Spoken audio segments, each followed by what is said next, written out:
So last week was our gold watches, and we talked It about was. the identity of a Rick's pick, and something that we didn't talk about with the identity of a Rick's pick. We kind of said like, oh, it's often a movie you've like heard tangentially about and whatever, like, you have something wrong about it, or you kind of just saw like an Instagram reel, and or you saw something on Twitter and you ran with it. Um, Another little thing about a Rick's pick, a key component of some, not all of them, is that they often have deeply upsetting subject matter. And Yeah, yeah, what's about that? Tell that me shines with this one. I don't know. something we I'm oblivious going into these too. something that the watchers don't know is that I often cut out when we're kind of deliberating about what the next pick is, and the number of times you've suggested movies that are just like straight up about sexual violence, and then you're like, oh, I didn't see that. I'm like, yeah, what the fuck, man. But this time I didn't vet because this I don't movie. check them. I know you don't. Because I don't want to go in blind. So I'll be like, oh, hey, somebody says this is like their favorite film ever, like top 10. Yeah, and then I'll I'm be like, looking well, at the could watch letterbox that. nano genres, and they're like upsetting, deeply upsetting. High impact sexual violence. Yeah. Do not watch. And it's like, oh, wait a sec. We'll read them, and like the top 5 reviews will be like split between people going, this is like one of the most harrowing experiences of my life was watching this. And the only like slightly good one will be like, it takes a very interesting mind to create something of this caliber. Shocking and horrifying. And it's like, okay, Yeah. interesting, I guess. So, I wanted to lead with this And because this, of this Yeah, movie. sorry. Yeah, I guess if you did not watch this Yeah. movie, which I know you might not, if you watch this movie, congrats. I think it's a good one. But just leading into this episode, we're probably going to be talking about some pretty disturbing sexual violence and pedophilia. That is the subject of this movie. So skip this one if you don't want to hear that. Anyway, this is a podcast where we talk about movies that we want to watch. My name is Lane. yeah, I'm Ricky. Wow. Yeah, I don't know well, if you want to edit that. You can, whatever. Yeah. but you were about to launch into something, so what were you going to say about this movie? Yeah, so this was like the tamer of the options, right? Yeah, like that's this true. is the one You that did- like was more of the safe pick. Yeah, yeah. Well, and the movie we watched is Mysterious Skin from 2004, directed by Gregg Araki. So I was excited because I was like, oh, I've wanted to watch something from this filmmaker. I know him as like a new queer cinema guy, kind of along with like a Todd Haynes. So I was excited to watch this, but I didn't really think about how this one is maybe not the best entry point. It's a pretty accessible movie as far as like the style, I would say, but yeah, obviously like the subject matter is just, really tough. So Yeah, definitely. Sorry, I'm trying to what are you doing? cover the I can see the waveform of the laptop fan. And so I recently I've been covering it slightly, and that seems to have helped a little bit. I can edit it out. but like, I mean, it's fine. Well, now it's not showing up. I had to move some stuff. All right. But yeah, I don't know. I'm just trying to avoid talking about this movie as long as possible. I can tell. I didn't even let you have anything to intro with. I was like, I'm launching. Yeah. With this. You didn't come with Yeah. Tough. anything. Well, I've just been playing video games lately. That's it. You could have asked me about the movie I went to see that I drove an hour one way to go see. If you watched my Snapchat, what movie? you would have known this. Fuck. But, My bad. yeah, What movie did you drive an hour to go see? I went to see The Order. It's a Jude Law movie. Like Law and? Jude Law and Order? It was good. It was a police procedural, FBI, white supremacist. Like Law and Order? Not like Law and Order, honestly. A lot more like Dirty Windshield than Law and Is Order. that a TV show or a movie? No, that's like the aesthetic of the movie No. was that all the windshields were really Oh. grimy. Okay, nice. All right. I tried to confirm that, right? Yeah. It was good, but it wasn't mind-blowing or anything. I probably shouldn't have driven deep in the heart of Pennsylvania for it, but you know, it is what it is. Was it just that like that's the only area that has theater showing it, or Yeah. fair. And I've had my eye on it for a while, so I was like, oh, Fandango, you got to come through. Got my eye on you. Yeah.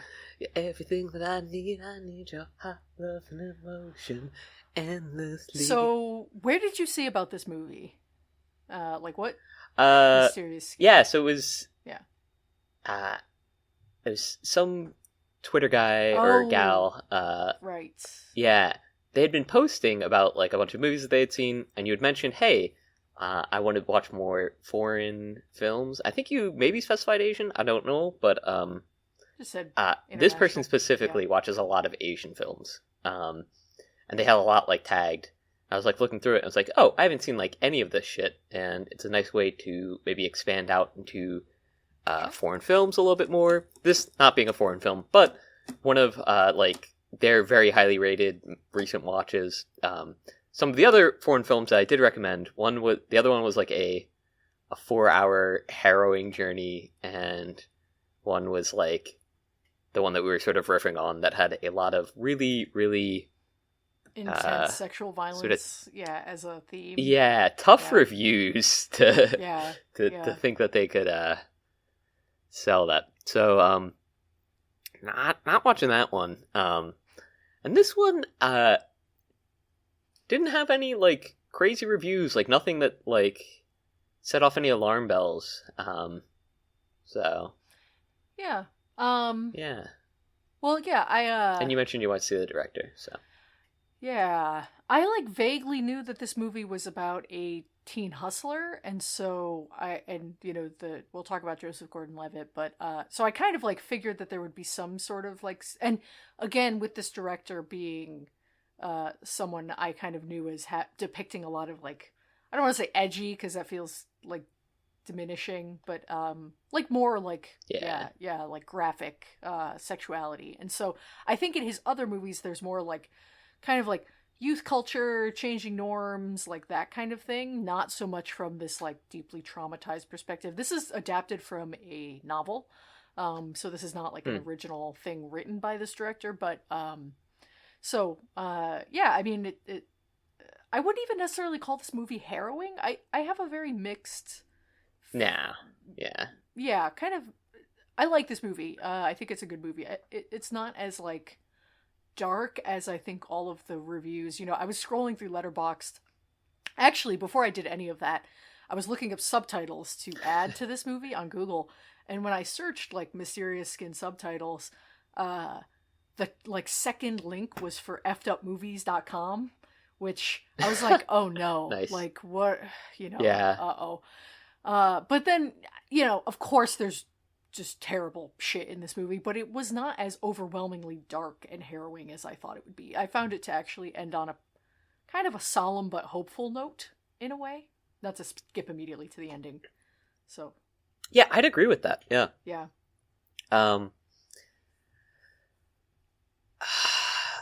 Yeah, there's not as, you mentioned not as much youth culture or changing norms, but it is interesting to see, I don't know how accurate it is, but like a microcosm of like the 70s, 80s, and that sort of hustler culture and the sort of like straight-laced culture as well, which is like, I don't know, we've talked before about how movies can be sort of a window into the past in some regard. I don't know how accurate this is, but like it seems pretty accurate. It's very gritty. In a couple of regards.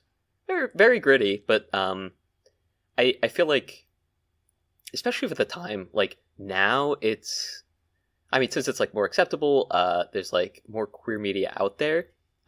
It's more like recognized and like more portrayed in media. But like having a, I guess, like through line to like the past, because it's not like, oh, like queerness is such a new thing. It's like, sure. No, it's just like it was never really like presented previously. So like being able to see, I don't know, it's just like an interesting window into the past there, I guess. And one that isn't like, I don't want to say politically driven, because that sounds weird, but like, yeah, it's not like, it can be very easy. It's not like representation forward or something like that. Like that's not right. Not what this movie is trying to do. Yeah. Right. And like I mean I appreciate that a lot, and I think it comes off a lot more genuine, and it's I don't know, uh, it's a really super interesting take on I don't know, like I don't want to say queerness in general, I guess, but I think it's. I don't know, it's No, go ahead. Please finish your thought. I guess like sexuality in general, because like we do touch on not just Joseph Gordon-Levitt's character, but the I kind of want to call him the side character, like the deuterotagonist, I guess. Yeah. The other kid, who Brian. I don't know, like yeah, Nick mentions like, oh, I think it's Nick, the like Neil. third dude. Oh, the third. Oh, Eric. Neil? Not Neil. The Eric, yeah, the kid from California. Yeah, he mentions he's like, oh, like, fuck, I forget the main dude's name again. Anyway, he mentions this, that he's like almost asexual, right? Yeah. So like you said, like the sort of hopeful note at the end where he finally, I guess, confronts his sexual trauma, sort of learns about it. We see him like finally kind of opening up and being physically affectionate, which is like, yeah, seems like a super huge step for him, even if it is in a sort of violent-ish manner towards the end, right? Like it sort of overwhelms him, but like especially like the resting of the head on the shoulder and then eventually into the head his on the lap. lap. Yeah. And in a very non-sexual context, which is like, I guess kind of good for both of them, because Joseph Gordon-Levitt's character, obviously sexually traumatized multiple times throughout the movie, and to like, I mean, I guess it's weird to say, but to have somebody's like head near his crotch without, like, he has like physical intimacy without sex involved. Yeah, which is something he doesn't do really with his friends. The Michelle Trachtenberg character, they kind of have like a, like a playful relationship sometimes, but they're never they hug, but they don't, they don't have a lot of physical intimacy that isn't kind of like, like roughhousey, I would say. So. Yeah, in like a joking manner, like you said, yeah. The only time you ever see him, is with his mom, in the one scene. Right, yeah. I was gonna say, and almost like overly affectionate. They were like, I mean, maybe that's just, maybe I'm telling on myself a little bit. No, but like I would never close. be that affectionate with my mother. Yeah, yeah. Well, it's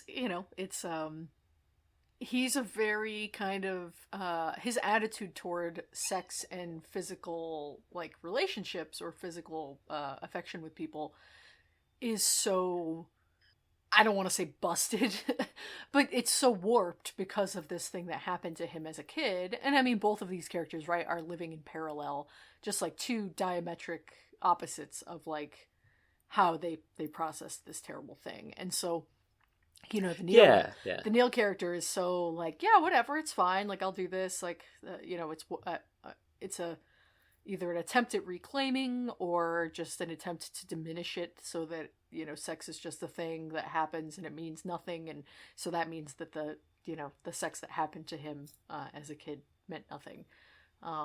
It's like a way of coping. And so, yeah. Mm-hmm.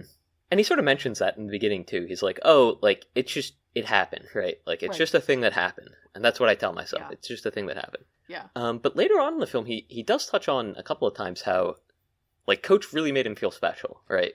That's what's, and I think part of this like quest is also him trying to like find someone who really makes him feel special, while simultaneously like turning away the people who do like actually put forth that effort and time and like who want to do that for him, right? Yeah.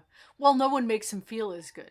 It's I think this movie does a really good job, even though Joseph Gordon-Levitt is slightly older than his character is supposed to be. I think he's in his 20s when this movie was made, and so he does a really good job of kind of balancing like tough guy kid, who's putting on a face and you can see that he's, putting on a front.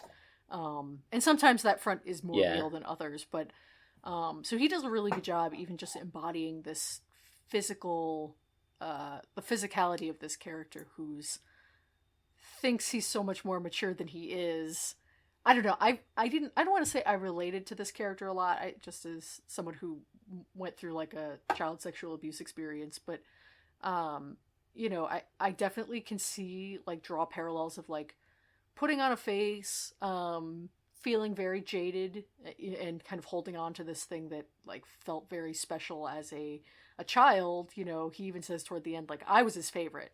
He's still clinging to that even though he's you know, even though he's like tries to kind of diminish everything else that's happened to him, he really, you can tell that really has affected him, how he sees himself and how he sees all of these other people who just don't make him feel quite as like thrilled, right? Because it's such an experience that just made him feel like nothing else in life has ever made him feel.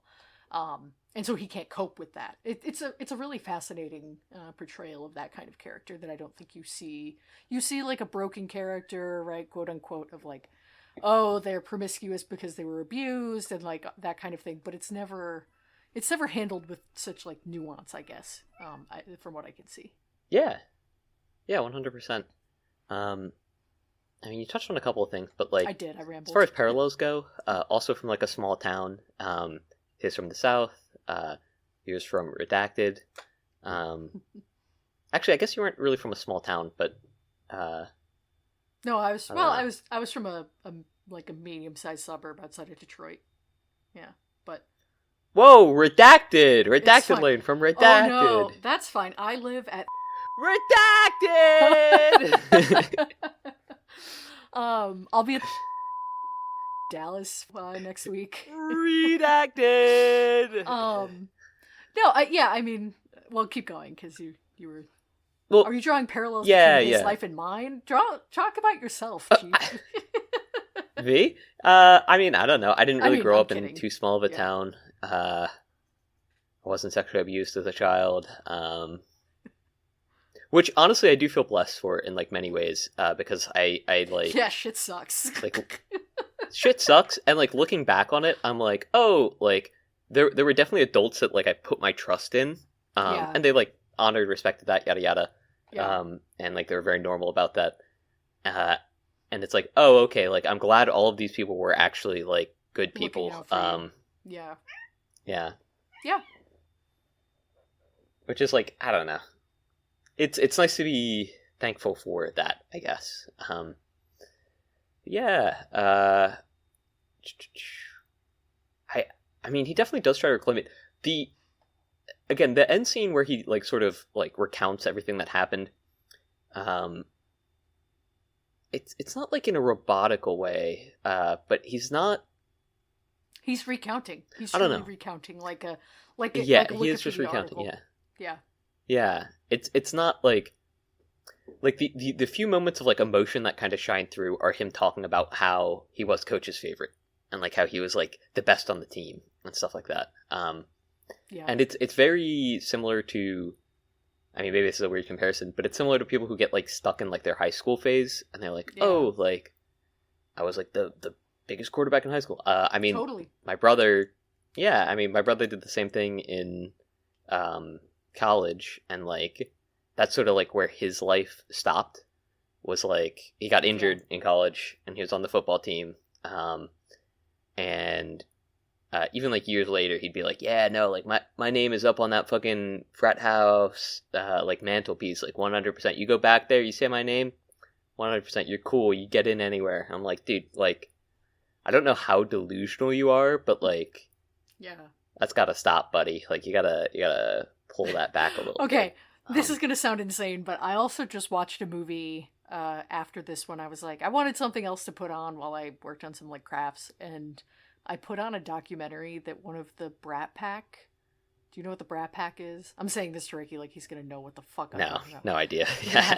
I'm thinking Brat Stalls. Is that like... No, so like, okay, so like the Rat Pack was like Frank Sinatra and Sammy Davis Jr. in like the 60s, 50s, like kind of like cool guys who like didn't give a fuck actors, right? And then in the 80s, like Pretty in Pink, 16 Candles, Breakfast Club. Have you seen any of those movies, or are you aware of them? Breakfast Club, yeah, oh yeah. Okay, so like that core group of actors, like Molly Ringwald and Rob Lowe, like That group of actors was called the Brat Pack, coined based on whatever, some fucking article that some journalist wrote, kind of being a little bit snarky about how these actors were kind of like too big for their britches, getting too big, for making these movies that were like cultural Couldn't they just sensations. buy bigger britches?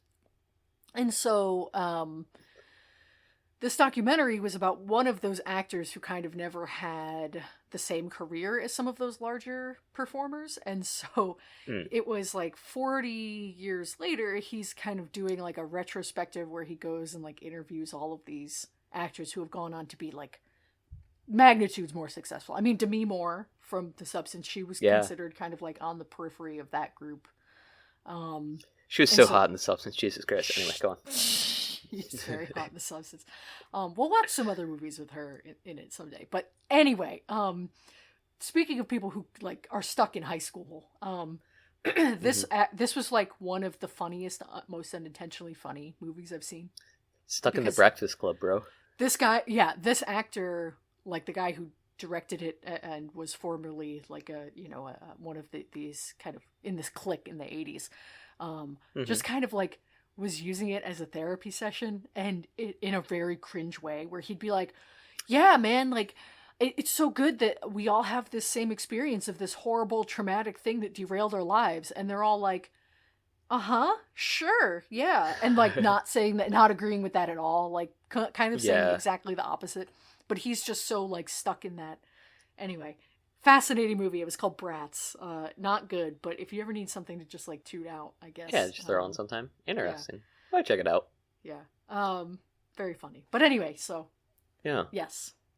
But yeah. I feel like it's a I guess sort of like common experience whenever something traumatic affects you to be sort of like caught up there, whether it be emotionally, mentally, whatever, yada yada.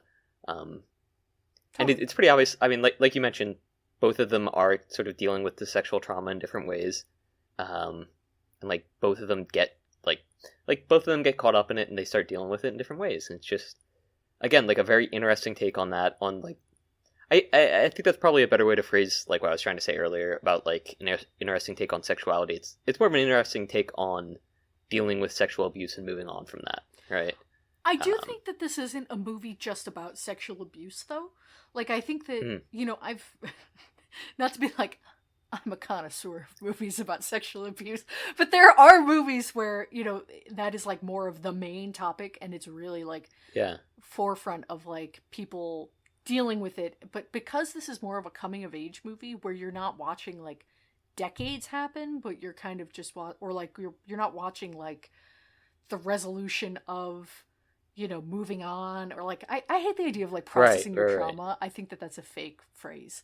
Like it's just like it's a really mechanical way of like talking about psychology and like your brain. It's like, oh, I'm processing my trauma in real time with this like you're not a fucking machine. Like you're not like a computer.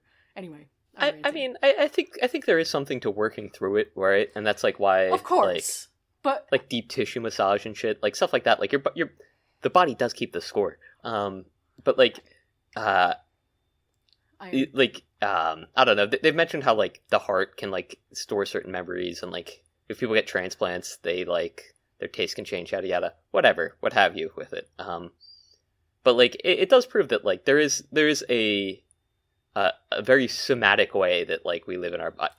That's such a dumb sense. There's like not saying a very like working through stuff sort of thing, right? Like, sure. I guess it's just like it makes it sound like there is this like one way of like what processing your trauma means, and it makes it sound like that's something where it's like, okay, I have processed it, like it's a piece of paperwork that I finally worked through. Yeah. It's more like, when you go through a traumatic experience, it's like doing the dishes. Like they're always gonna fucking be there. Sometimes they can pile up. You don't want to do them, but they're always there. And that's not to say that it's just a task that you check off every day or whatever, because it's not like that either. It's just it's just a very, I feel like it's an American way of thinking about it. Not that I'm not American, but like it's a very like I can just be done, and like as an individual, like it is complete, and I will be happy if I just process my trauma. It's just it's not like the 12-step program. Yeah, right? Like, right. Yeah. Take your pick of like any sort of like psychological whatever way of dealing with something. Hacks. Anyway. Yeah. But no, I think because this movie is more coming of age, it's not just about that. It's not just about like the effects of sexual abuse on these two people. I think this movie, and it gets a lot of that out of the way. So one of my favorite movies is called The Tale, by Jennifer Fox, is the director's name. And that's a movie where Laura Dern, she plays this woman in her like 40s or early 50s who kind of goes back and starts to remember the childhood sexual abuse that she went through when she was very young. And it's more about her kind of recontextualizing everything as like an adult, seeing herself as a kid, truly as a kid for the first time. And that's a movie truly just like front and center about that experience on this woman's life. There's no other like self-actualization or anything.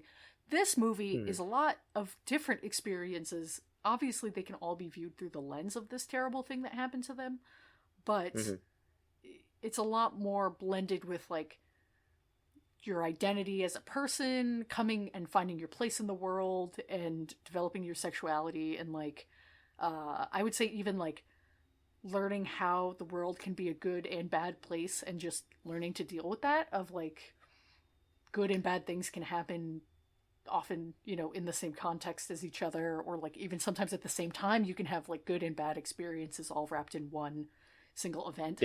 So anyway, so I think this movie is a lot more deep than that. And because the inciting like incident kind of happens at the very beginning, and it kind of gets it out of the way of being like, like all of the really fucked up shit, you're kind of gonna front load it in the first like 20 minutes of the movie, and then there's obviously more fucked up shit, but it kind of like sets it aside and allows you to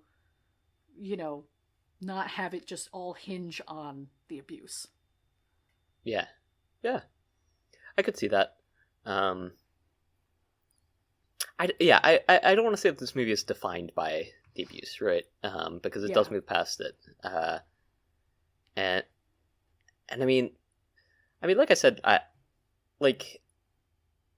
think Eric, and all of the supporting cast is like great in how they help define and flesh out our characters and help like make them more real, I guess. And like viewing it through the lens of a coming of age story, it definitely makes a lot more sense because there is no resolution, right? And I think that sort of goes to the point that you're making about like sexual abuse and trauma in general. That like there is no resolution, right?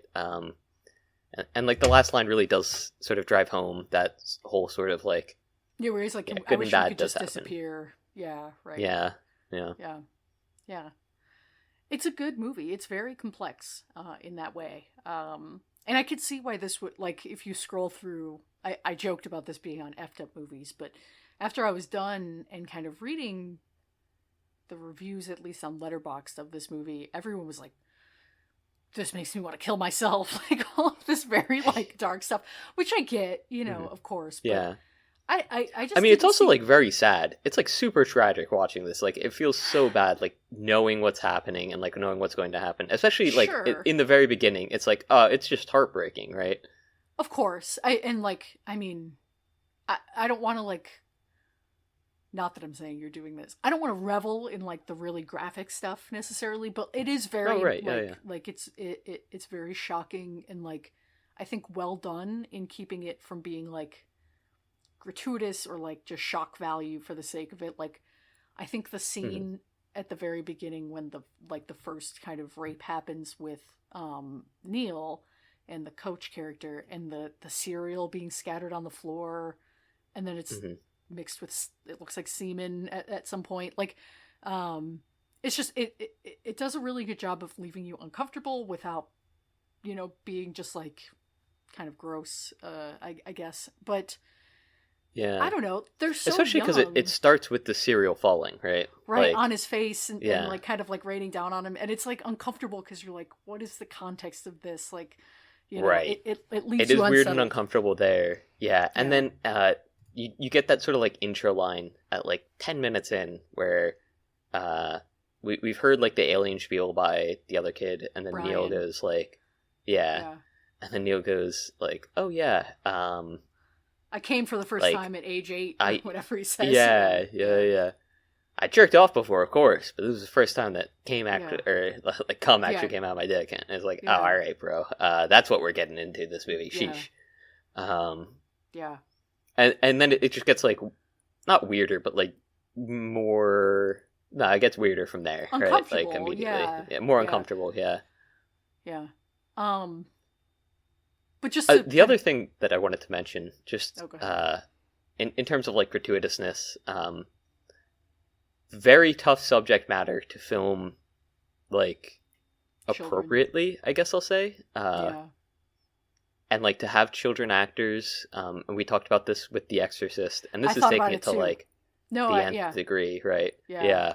I think they did a very good job of like trying to like frame things so that like the kid wasn't in the same not as like right. Well, it's not like traumatic to the child actor, but it's still like maybe not traumatic to the viewer, but like the viewer can understand the trauma that is taking place. Right? Okay, hold that thought, because I do want to talk more about that. But just to put a button on the ending being a downer, or this subject matter being so sad, they are, I think, older actors playing younger, but these characters are so young.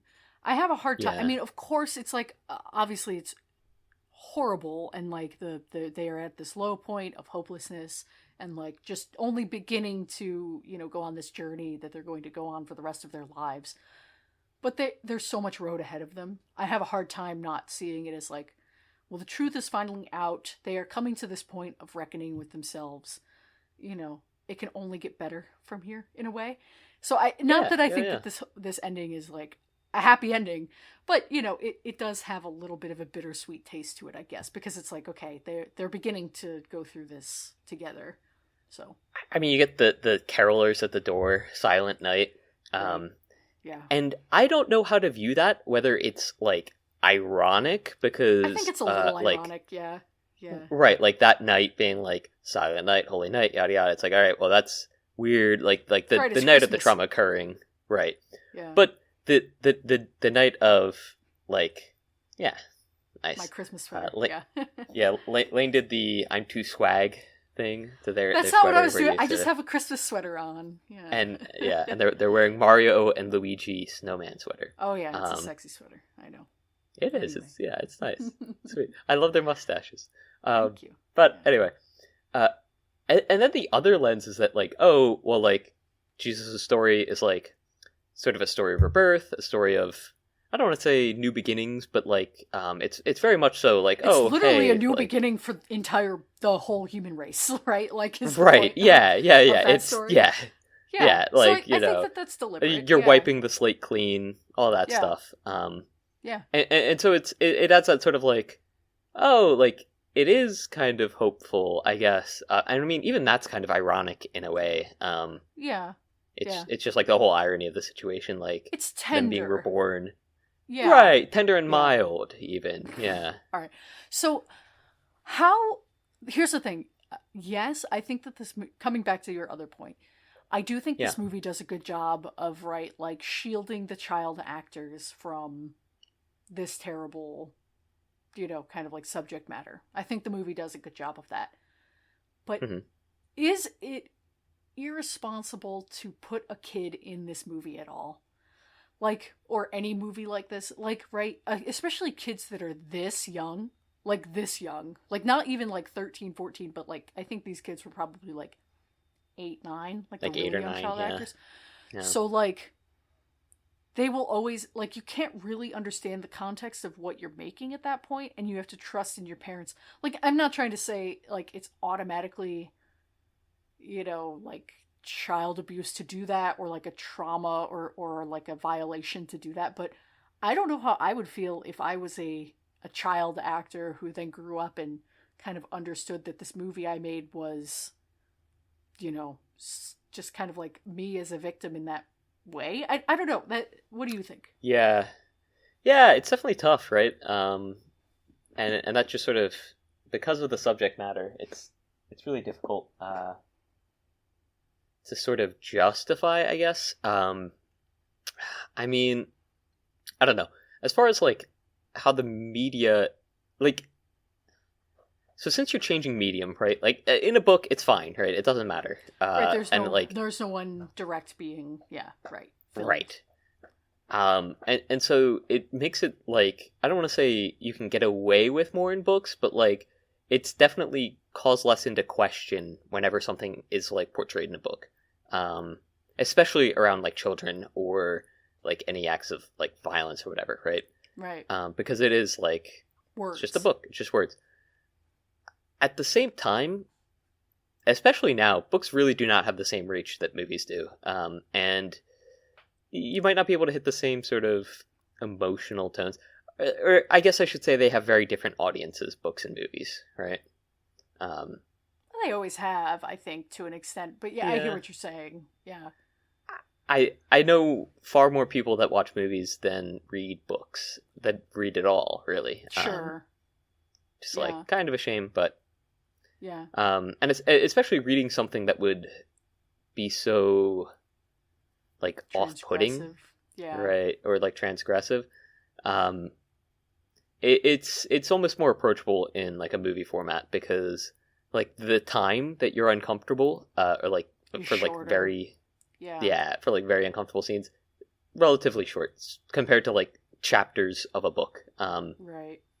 Same thing with like The Color Purple. It's like, oh, does this need a movie adaptation when like you have the book, and the book is fairly graphic, and it's like, I mean, also depictions of rape and like pedophilia, and it's like very like tough subject matters to like get through. And I mean, I read them in high school, and it's like reading that for like 3 chapters is like tough. And not a great experience. At the same time, do I think it's a good thing? Yeah, I think you should like sort of be able to understand that, and like and like it's good to have that empathy and like be able to say, oh yeah, like I can see this as a human experience, and like maybe I should be like I guess softer, less judgmental on others in certain degrees, because it's like, well, like you don't know what's happened, right? Like you don't know what this person has been through. Sure. In many ways, guess, right? But when it comes to a movie, I guess, it's the same thing of like depicting the human experience and, the ugliness that some of those experiences have. Mm-hmm. But you can convey much more specific emotions, I think, with film than you can through words. Am I? Yes. I don't know. Yeah. I guess just, like no, I was going to bring that up as well. Yeah. Yeah. Is that like it is? We say impactful, but like this is, I think, a very good usage for it. It's far more impactful. And part of that does come down to the pacing, right? Because like when you're reading about something uncomfortable, you can take a break, you can stop, you can walk away.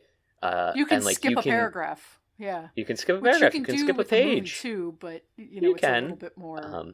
You don't know where you're going to skip to, though, yeah, right? Right. Whereas, and like, I don't know, like the tone, like at least for me, like because you're sitting down and watching a movie in an hour and a half, your emotional like index is going to be pretty like set, right? Right. With a book, like maybe you just had a bad day and you start reading. Right. Don't like, and you're like, I don't want to read this. I just don't want to read this, and like maybe it just sours you to the book entirely. You're like, I just can't deal with this at all. Like, or maybe you had a really good day and it just doesn't like impact you, or like, you just don't feel like connected to what's happening in the story. So like it varies wildly, and so like changing mediums really does change a lot, and like again though, like getting back to like using child actors for this, it's not gratuitous. It's hard. It's hard. It's hard. The only scene that like I was really like, I didn't really think much about the public image part, like the like, oh, like looking back on it later and like seeing yourself in that sort of position could definitely be like upsetting. At the very least odd, yeah, but like upsetting. But I think for like during filming and like having a child on set at the time, it's like I feel like they did it in such a way where I feel like the kids were shielded. I don't know. Yeah. The kids were shielded. I think so. Like, the actual act I bet of making the movie is probably fine, but then like looking back on it, you know, it's and that, I mean, it's just made worse because of the, you know, scenes that these kids are implying that they're in, or that are being implied that they're in. But there's something about any kid being in a movie or in really any kind of commercial thing that it's like, right, like how much can they really consent to it? Yeah, and like, how much can they, like, I mean, because they can't, right? It is just their parents. And then it's like, well, so like, how is this going to affect them? Like, think of, I mean, I think second order effects of that are tough to sort of navigate. But the one scene that did make me really like sort of uncomfortable, as far as like having a child actor on set, was where like the coach was like touching him and stuff, where he like touched his leg, and then he was like the thumb on the lip sort of stuff, and like taking the pictures like that. That was just weird. It makes me wonder because, right, like, so much of that can be conveyed through editing and like kind of tricks. So like when he puts his head to his chest, the coach puts his head to the kid's chest, and the kid's lying down. I'm pretty sure that's a dummy. Probably because you can't see the kid's head. Same with his legs. Like, if he's touching his legs, like, it might be like a dummy, or like, you know. But in the I imagine maybe they had like a parent or like a relative in some of those scenes where he's touching him. Maybe that because the coach most is definitely right. You know.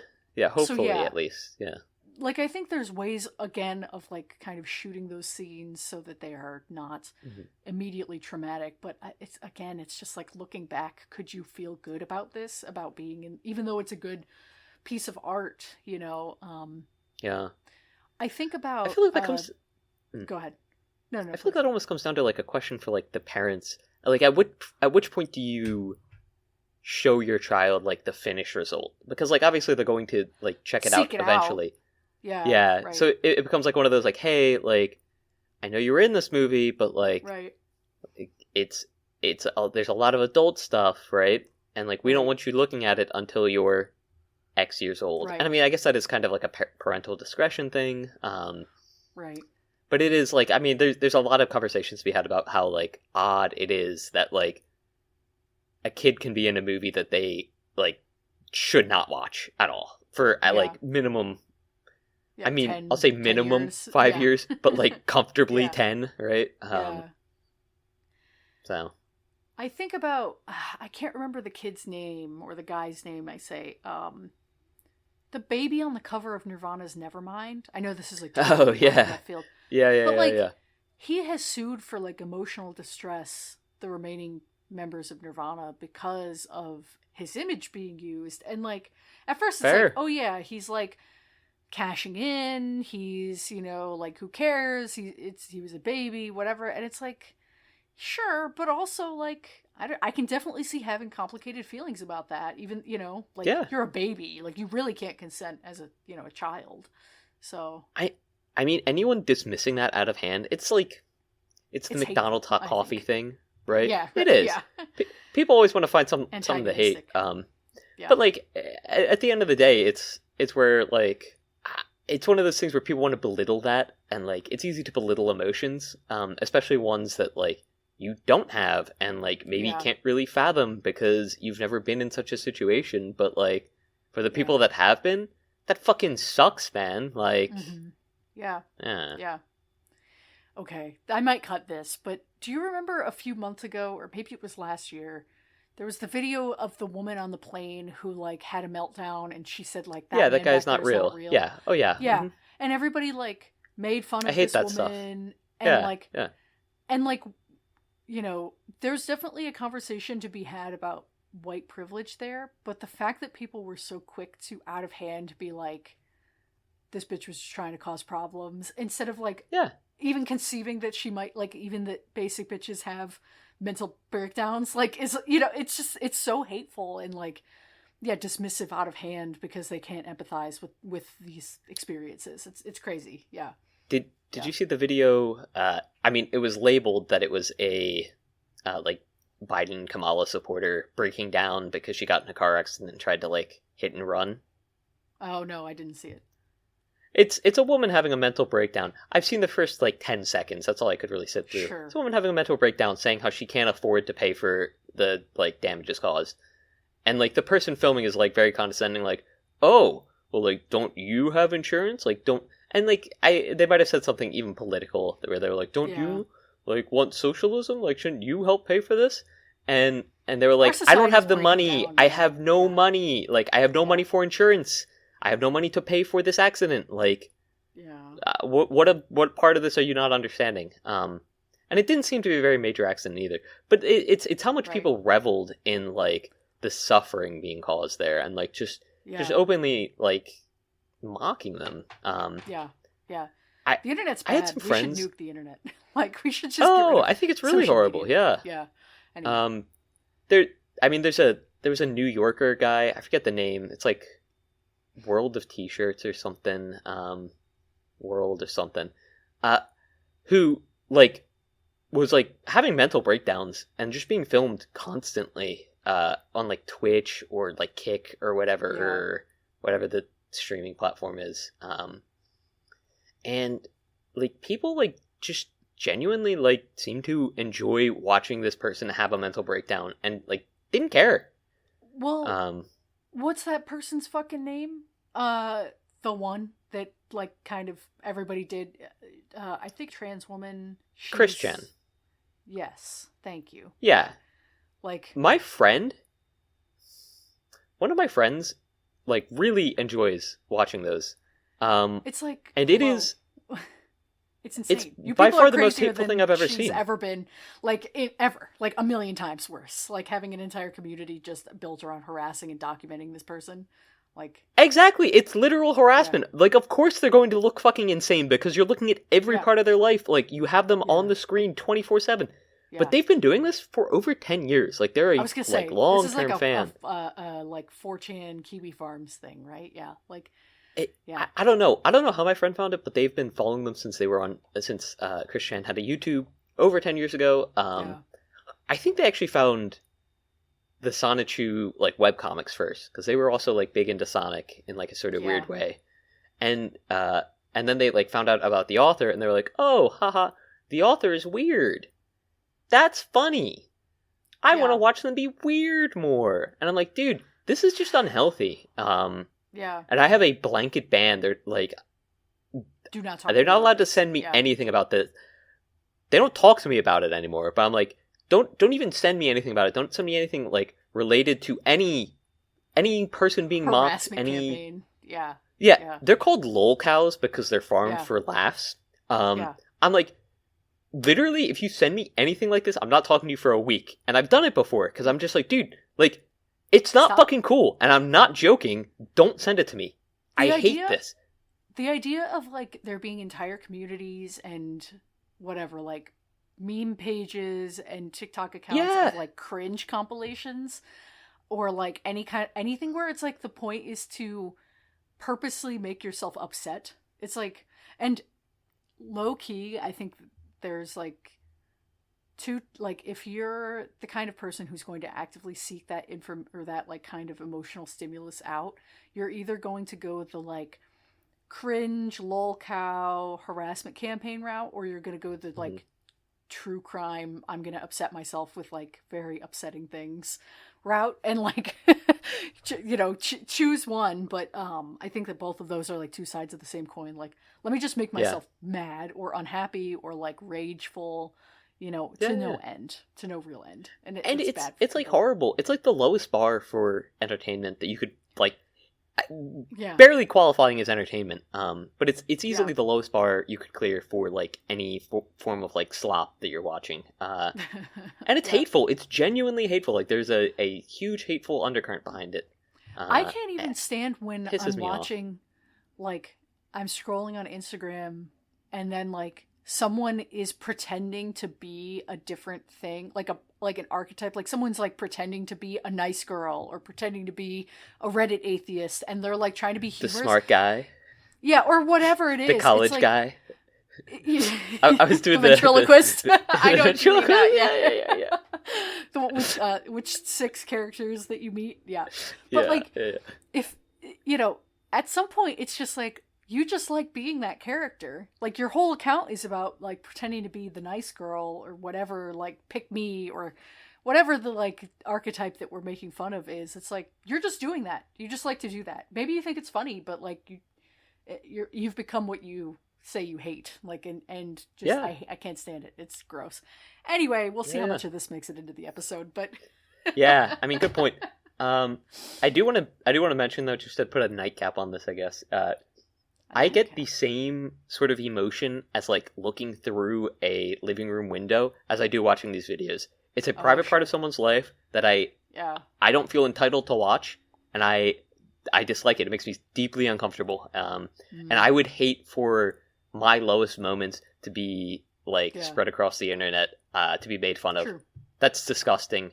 I don't want it to happen to another person. Period. It's like it's literally that easy. Then. No, just kidding. Yeah. Nice.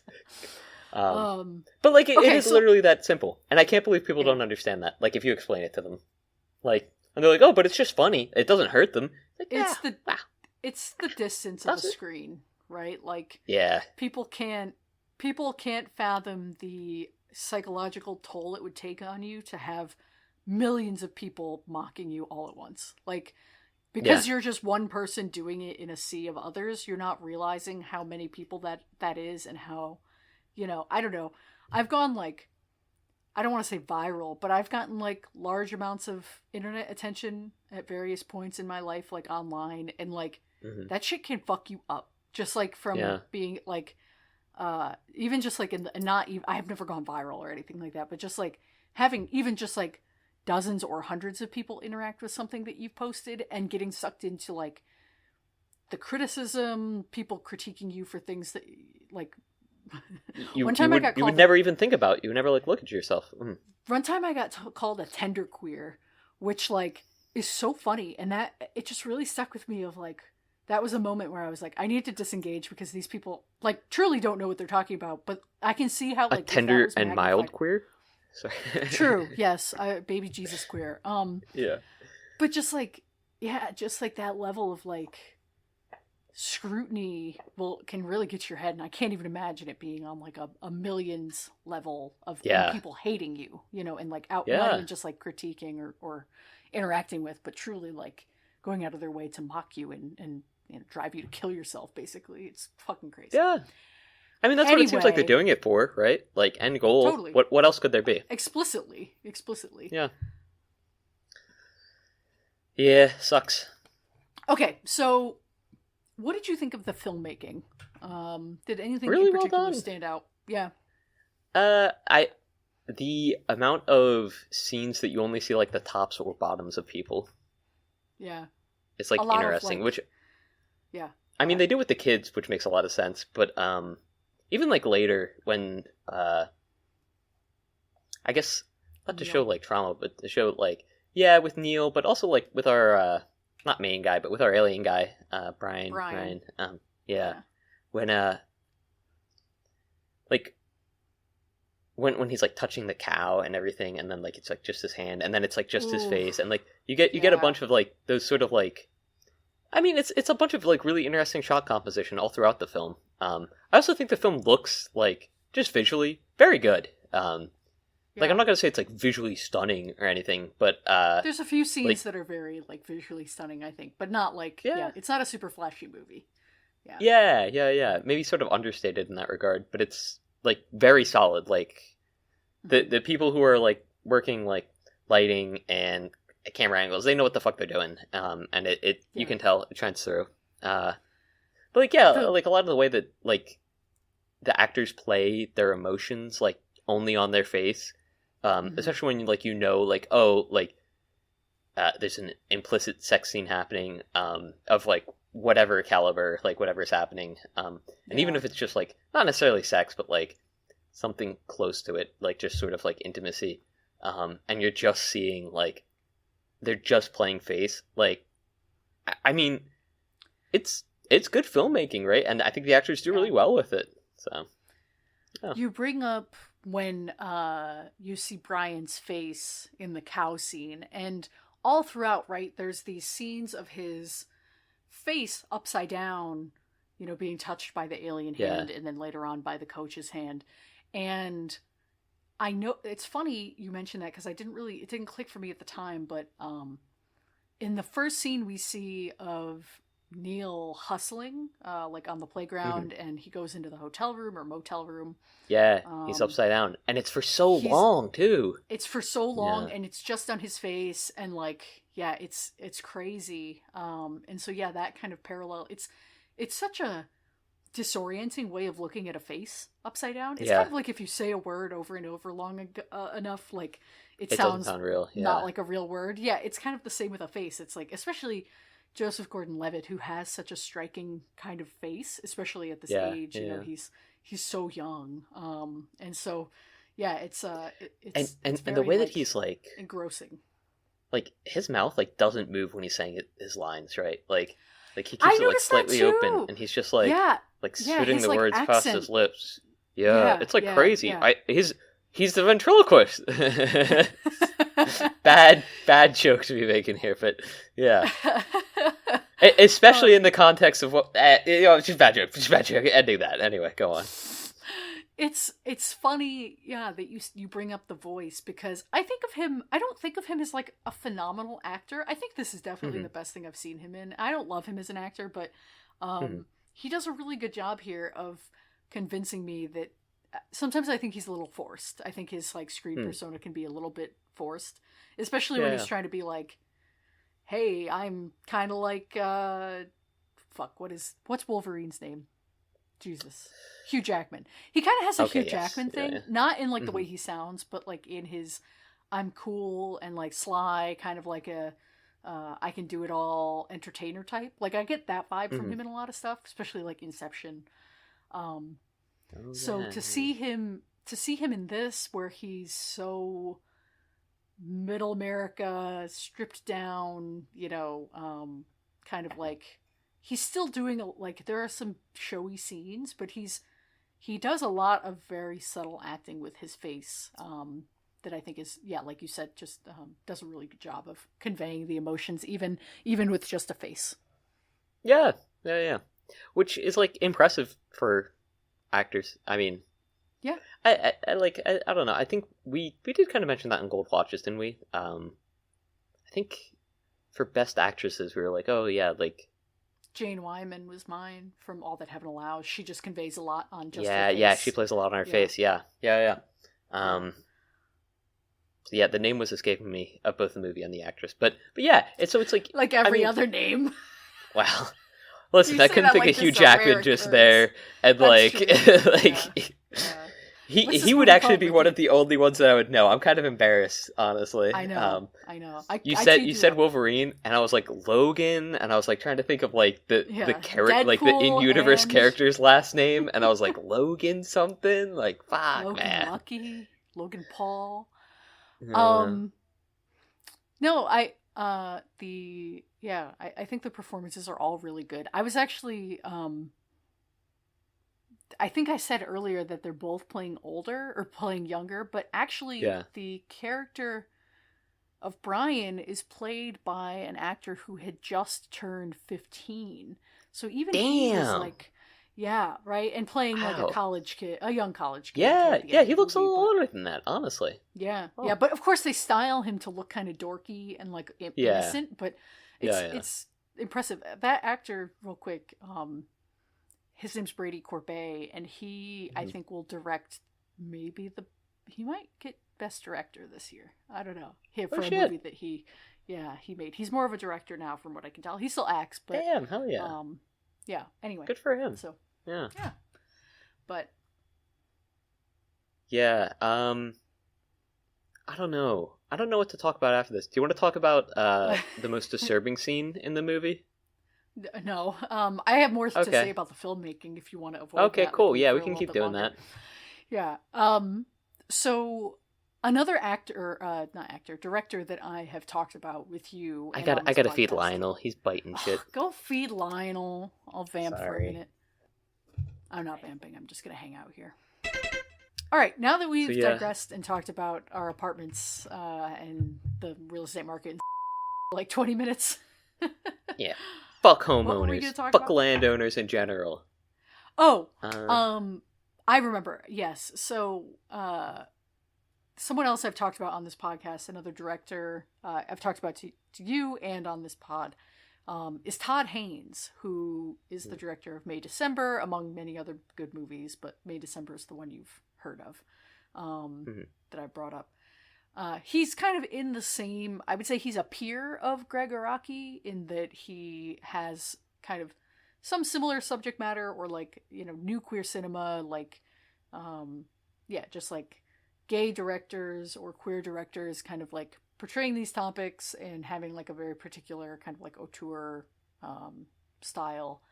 And this movie, there were two things that kind of like reminded me of Todd Haynes. One is all of the fades to black. So I notice it, which they kind of sometimes in a movie, if there's like a fade to black in a scene, it can feel very old. It can feel very like, like old timey movies kind of style, and like it can feel corny or like very out of place. Yeah. But yeah, so in this movie, it adds to the coming of age kind of like novella or like novelistic style of a lot of this, where there's a lot of like these, like a chapter ending. Yeah, and it works, and that's something that Todd Haynes has done in at least some of his earlier movies, and then just the like kind of frank discussion of children coming into their sexuality, like just in the very beginning when Neil is kind of talking about like, I saw the coach and he was I learned he was my type, and like he says it about his mom's boyfriend at the time too, like when he sees it, and just like that kind of discussion of like what it's like to be a kid and like, have a burgeoning sexuality and then reflect on it. There's a couple of Todd Haynes movies that I think deal with that and kind of reminded me of those, which is cool because you don't always see that kind of thing. It can make people uncomfortable. So I think it's transgressive, but it's kind of cool to see. Yeah, for sure. Yeah. I watched May December again the other day, and then messaged you immediately after, being like, "That's is that why? Yeah, okay. 3-hour episode." Yeah. We will watch. We want to watch. Should we do want to watch. Should we talk about the shower scene? Yeah, I guess. Has a shot right from Psycho in it. Like just it does. Yeah. The blood circle in the drain, right? Yeah. Well, and the shower being turned on. Like the shot of the shower, like the shower head. Yeah. Yeah. Very disturbing. I was like, there's going to be this scene. Like, I knew he was going to get, either like violated or taken advantage of at some point in the movie. And at first I thought with the ponytail guy, the man who has AIDS, I was like, when they introduce him, he seems sinister in the bar. And I was like, oh. But then it kind of turns out to be this like disturbing, but tender moment, of this man who's clearly just dying and wants intimacy. I think also sort of like a warning call for for guy, Neil, Joseph Gordon-Levitt, Neil.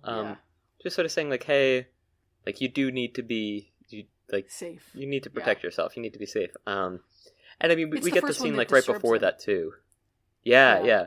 Well, because like the scene before where the guy like he's like makes him really use protection, yada yada. Yeah, and then he's like, "What are you doing?" Yeah, what? Yeah. The irony. Yeah. It was kind of ironic, and it definitely. But then he comes to enjoy it. He comes to kind of like an interesting take on sexuality. I don't know.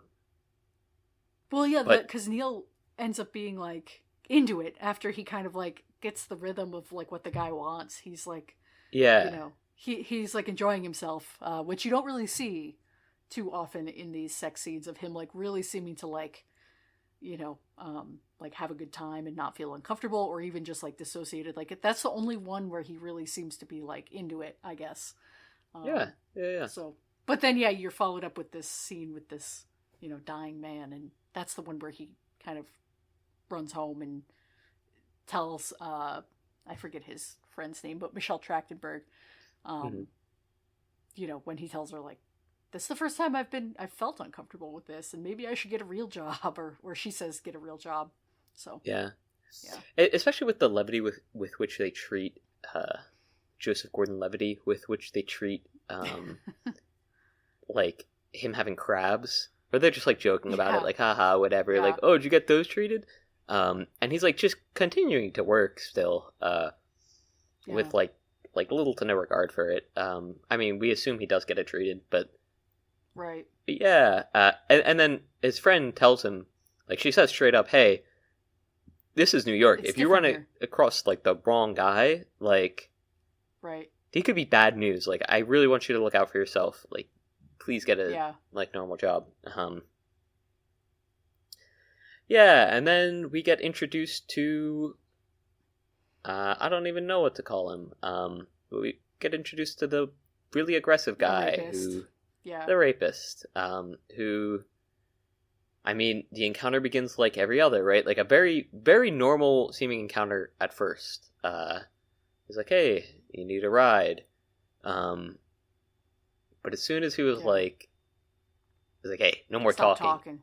Yeah, it was so aggressive with it. I was like, please get out of the car, man. Like, yeah. But then he falls asleep, and you're like, oh, this is. I can't believe he fell asleep. Yeah, that's like. Yeah, well, he's just gotten off of his shift, his first shift at the sub shop, and so and which he clearly hates. He like resents it. He immediately like takes off his hat and his uniform, like shoves it away, and then goes to what he knows because it feels safer and like more familiar to him, and like he has more control, probably all kinds of like feelings blended in there about growing up and finding your place in the world and whatever. And then like for him to be falling asleep because he's 19, he's a kid, so it's really heartbreaking to like then you feel what's coming.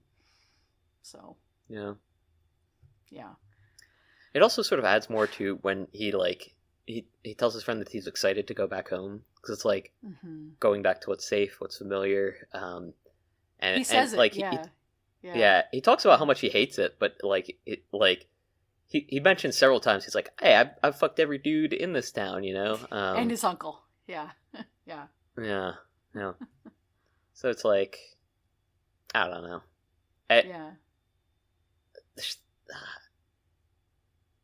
It's interesting. It's a very layered, nuanced coming of age. Like the whole story is like just super interesting in regards to that. But yeah, that scene. I mean, you can kind of tell it's coming as soon as he's in the car. It doesn't make it easier. It's tough. It's a tough watch. And then the psycho comparisons, like you said, don't make it any easier as well. No. Yeah. It sucks. Yeah. But, what was I going to say? I don't want to say that, like, it's needed to bring him home, like, but it does seem like, I don't know, like, he does need a catalyzing incident to, like, I could see him not being open to the conversation with Brian if that hadn't happened, like, narratively speaking, like, emotionally speaking to him, because, like, if he comes home and he's still feeling like hot shit, he's been in New York, like, he might not give this kid the time of day, even though he's Eric's friend. Which, we should talk more about Brian, because we've been talking a lot about Neil. Neil has the bigger kind of story, but, like, Brian, what do you make of I mean, obviously he's regressing, right, into this, like, UFO fantasy, because, right, like, and even though that's not really how memories work, and I don't want to talk about all that, but, like, it's kind of what he's told himself this whole time. What do you make of the relationship he has with the Evelyn character? I mean, I think Evelyn essentially takes advantage of him, or tries to take advantage of him. Yeah, gropes him. Yeah. Yeah, she thinks she's found a kindred soul. In terms of, Yeah. I mean, I think she's probably like a little weird. The whole cow scene is very odd and off-putting. And Yeah. I don't know if this is correct, but I kind of got the vibe that she was the one that did weird shit to the cow, and like Maybe. Yeah. cut it open and stuff. Yeah. As I mean, proof. maybe not. Maybe that's me like reading into it, but like just as a way to sort of foster a bond between them. And I mean, regardless of all that, it's still a very weird act to like show someone a dead body. I don't know. There's like a Stephen King book that has that. It's like you want to see a dead person. Yeah. And me and my friends used to like joke. It's called The Body. It's Stand By Me is the Oh, movie. is it? It's a good movie. Yeah. You should watch it. Yeah. One of my English teachers like referenced it a lot in high school. So me and my friends would make fun of it sometimes. If there's like a dead deer or something, we'd be like, "Hey, you want to see a dead body?" Well, that's two. I think you're conflating two things because Stand By Me is like all about them going to try and find this body, but then, hey, you want to see a dead body? That's from Boys in the Hood. That's is it a different movie? Yeah. Okay. So well, we also started it's in the doing Kendrick Lamar the song. Yeah. okay. We started doing the "Do you want to see a dead body?" and I just assumed that we sort of made that up, but maybe it was from that. Yeah, other people probably knew pretty it was a famous reference. scene. But yeah. We should watch Boys in the Hood. That'd be a good movie for this podcast. That's a good movie. We should watch Boys to Men. Their entire discography. Yeah. They're the one whose Christmas special concert you watched or whatever that was. Yeah. Wait, is Boys in the Hood the one that goes, Ricky? Kid Ricky gets shot or something? Yes. Yeah. Yeah. Yes, Kurt at the restaurant would that always shout that for me. Shout that. He'd be like, Ricky! I go, Kurt! Actually, not to sidetrack it too far, but like my favorite Kurt story is he did that to me once, and I was talking to Buddha. I was like, Buddha, I'm gonna call Kurt like a dog, and he's gonna come up to me, and he's gonna be super excited, like a dog. I go, Kurt, come up here, buddy, Kurt, come on, Kurt, get over here. And he's like, yeah, what's up, man? And he was just like super happy, and like Buddha is laughing his ass off. I was like, nothing, man. Just wanted to say hey. Shut up, Buddha. Hope you're doing good. Shut up, Buddha. But yeah, I love people that run with the bit like that, man. Brian, even though he is not on the surface as complex, I guess, of a character as Neil in a way, because it seems like his regression into like this fantasy or like clinging to this, otherworldly explanation seems kind of obvious, I guess, in a way that Neil's response is not. Right. But I mean, it's just like withdrawn, right? And it's difficult to connect with a withdrawn person, whether or not they're a character on a screen or like a person in real life. That's true. Yeah. Because like he obviously has like his walls up, and we never really see them come down until like except for the Eric, last scene. Yeah. Which and there are a few moments of tenderness with Eric, which is nice. It's really lovely to see. It's really nice to see them, him being like, this is the best birthday I've ever had, like, them kind of connecting, and him being like, oh, I'm drunk for the first time ever. Like, it's really cute and kind of nice. And Eric's there when he like confronts his father too, and it's like definitely like a deeply emotional scene. And like again, one of the only scenes where we see like his like real emotions he, like coming forward. Out. Yeah. Yeah, he's like, where were you? Like, what happened to me? Why Where were didn't you? Do you? anything? Like, yeah. Fucked up. Yeah. So it's great to see him as more than just like the bookworm, I guess. Because whatever he could very the one of the six is. Yeah. They're both great performances. I think, especially knowing that Brian was so young. The actor. That's crazy, honestly. Yeah. When I looked it up, I was like, I must be doing math wrong. Like I couldn't believe how young. But yeah. Anything else we want to say about Mysterious Skin from 2004, directed by Gregg Araki? No, I don't think so. No, yeah. What? Say it. What? No, I don't know. I think it's interesting how they portray like his one friend, or like not his girlfriend, but his friend who is a girl. Yeah.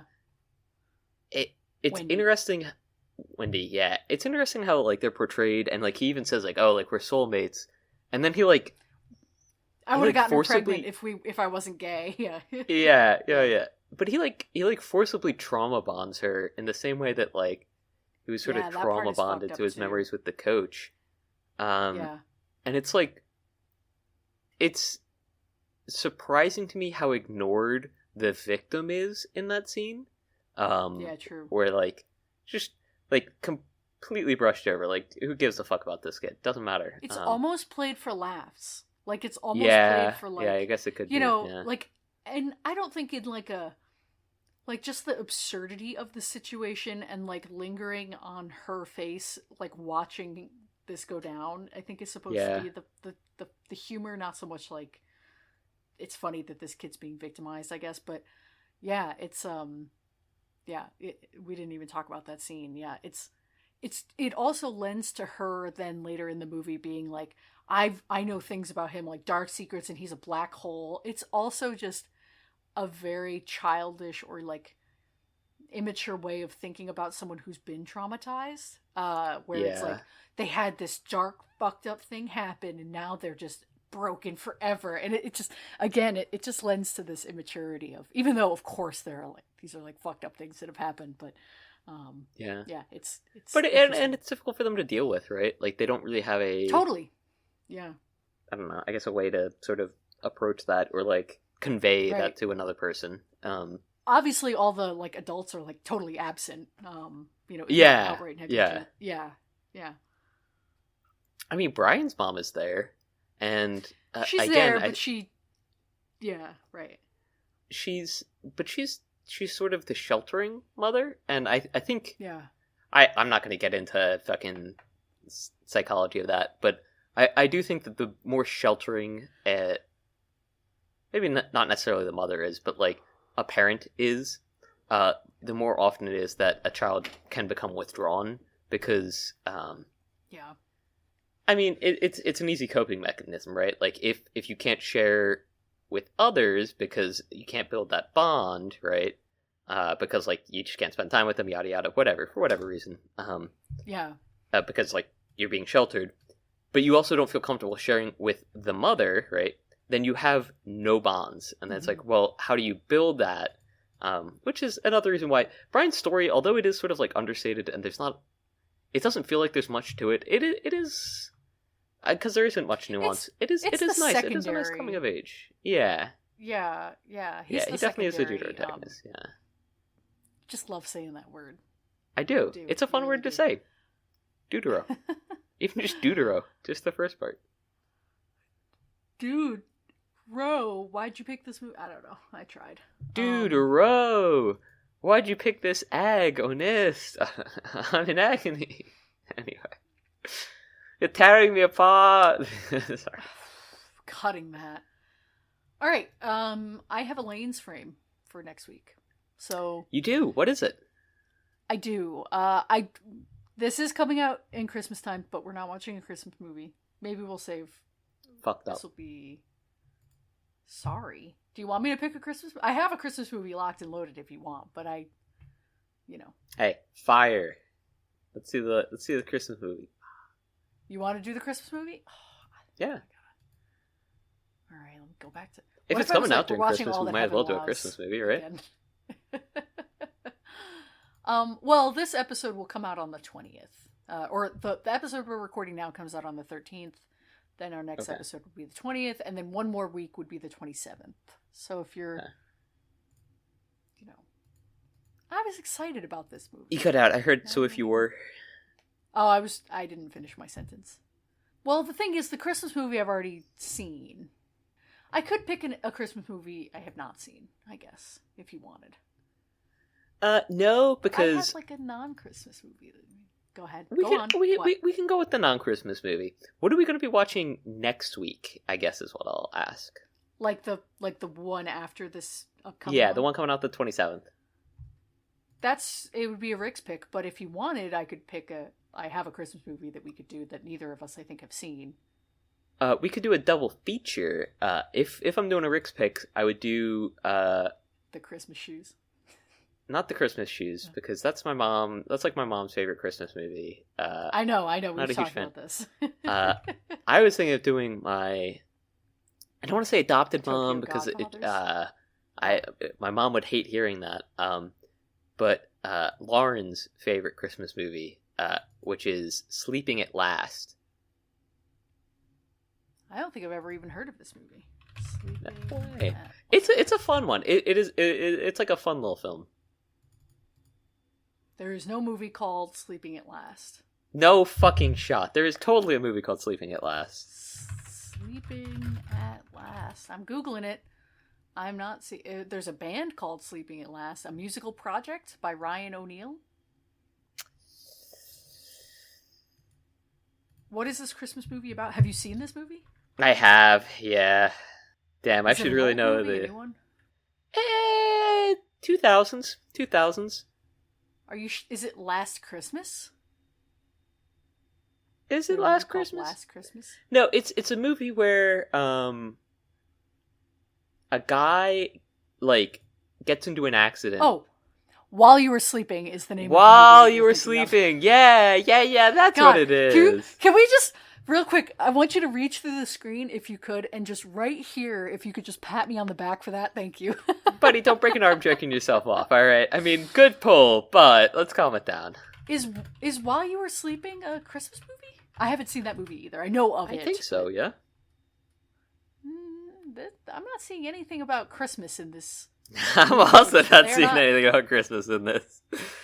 I feel like it's on Christmas Day. Yeah, Okay, yeah, it was Christmas like Day, happening during she Christmas. Rescues him. Yeah. But then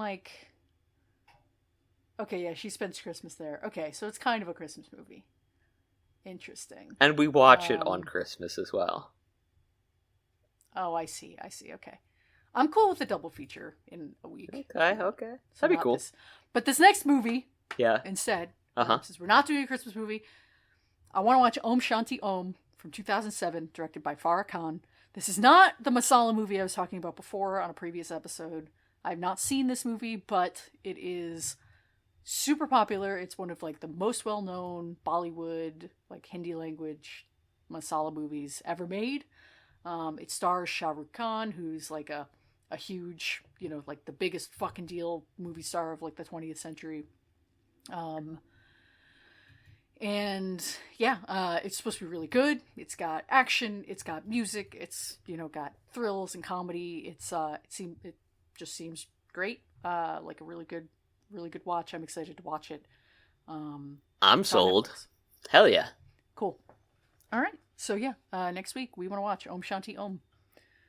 Yay. Woo! Cool.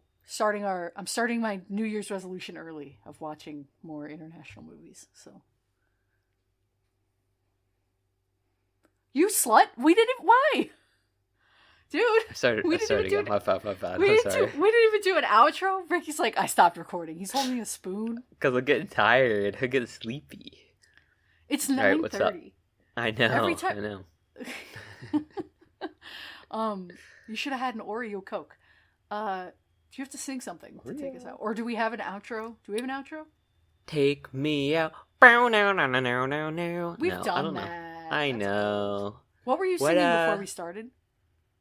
You were singing something. Fuck, what were you singing? I know. And I was like, you should have recorded this. I couldn't tell you. Oh, you were singing Hotline Bling. Sing Hotline Bling.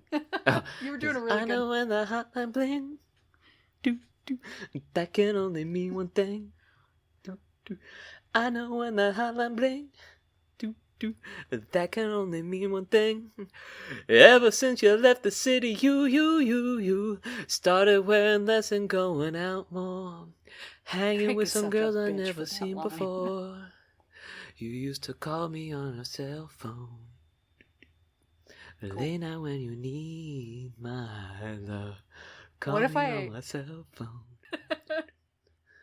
Late night when I need All right. love. I know when the hotline bling. All right, I'm ending now. That can only mean.